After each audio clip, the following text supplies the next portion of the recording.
Ce n'est pas tous les jours qu'une usine de textile ouvre ses portes. Chez EuroTF, c'est même la première fois. Alors ces visiteurs n'ont pas hésité.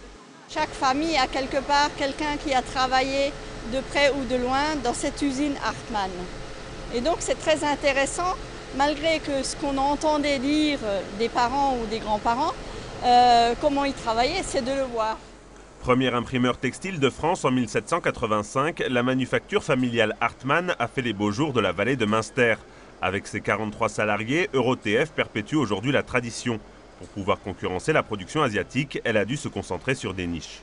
Des niches de marché avec une très forte valeur ajoutée et de haute technicité, que sont les tissus pour les vêtements de protection ou les tissus de très haute qualité de luxe, par exemple pour l'ameublement ou la bagagerie de luxe.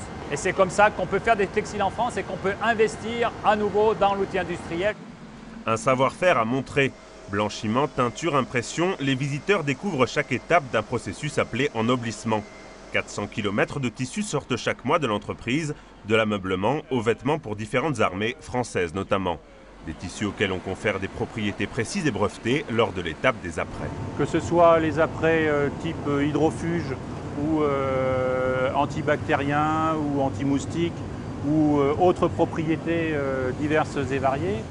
Reste enfin à contrôler chaque centimètre carré de tissu pour éviter tout défaut.